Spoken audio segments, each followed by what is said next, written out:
we learned at the end of Parshat Emor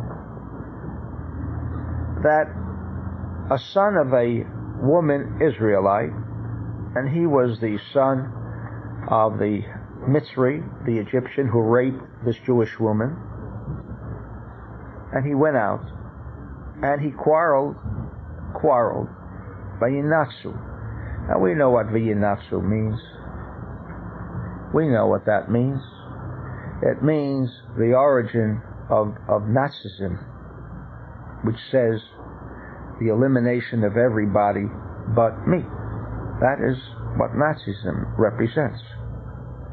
The elimination of everything other than my consciousness, my understanding. And this son of this woman, Jewish woman,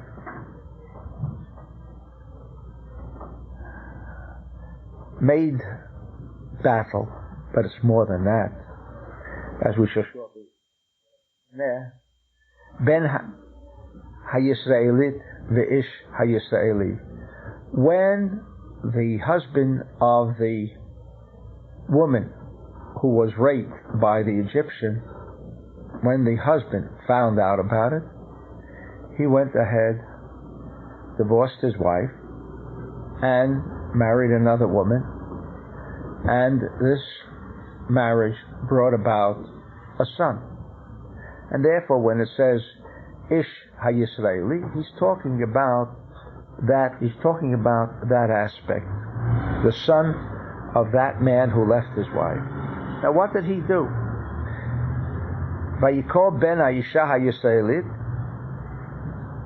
et Hashem, and he Vayikra means he struggled. Let's say he struggled, and through this struggle cursed the name of God. And they brought this son of the woman that was raped before Moshe, and he didn't know what to do. And we said this morning, placed him b'mishma. B'mishma does not mean in jail. There's another word, because by Yosef, when it says he went to jail, we have another word. It doesn't say mishma. And then it says, and this I did not discuss this morning, God said, take out this person who cursed the name of God, and we know what the name of God means. It means the light of God. It means he punctured, as we discussed this morning, he punctured, made a hole, made a halal, made room for the Nachash to enter. And what happened? The Torah says, or God told Moshe, take him outside the camp,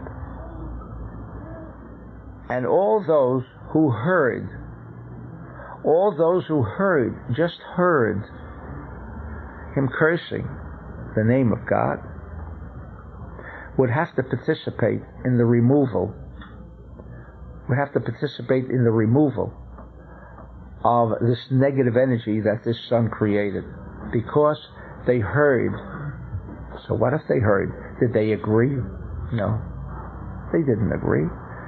But yet it says that they were compelled to participate in the death of this son of the Egyptian, and stone him. Who was to stone him? The people who heard. I mean, just because they heard, maybe they had no choice. Maybe they happened to be there at the moment that he decided to curse. Meaning, create a hole, a black hole, not a white hole, because he removed an aspect of the light of God, and therefore, everyone who heard had to stone him and put him to death because they heard.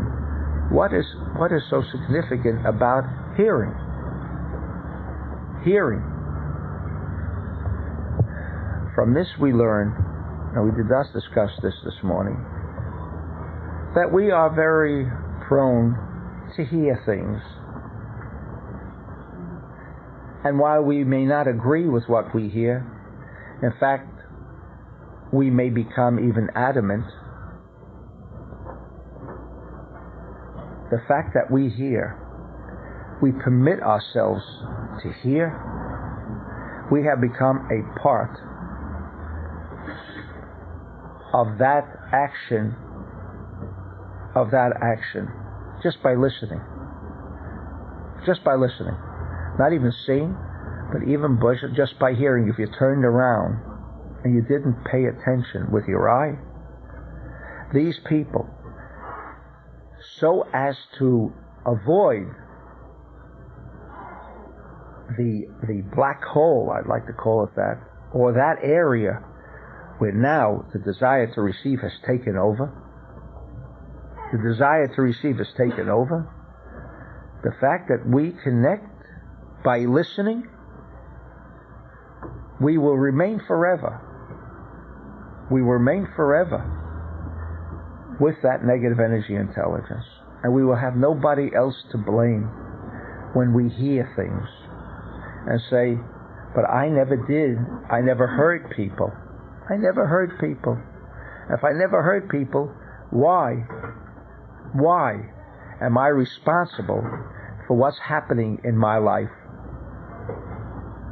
The answer is, when you hear, you are a participant.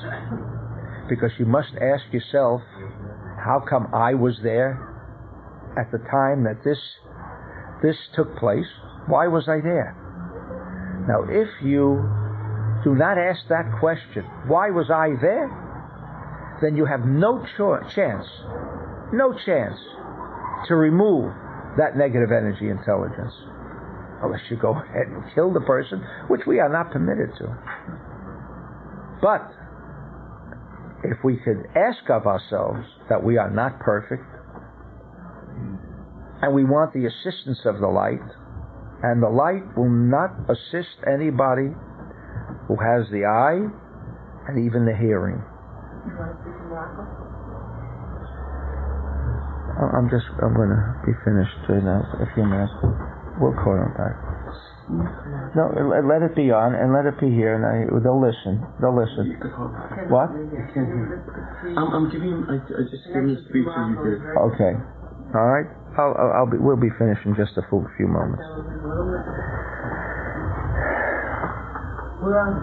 Therefore, this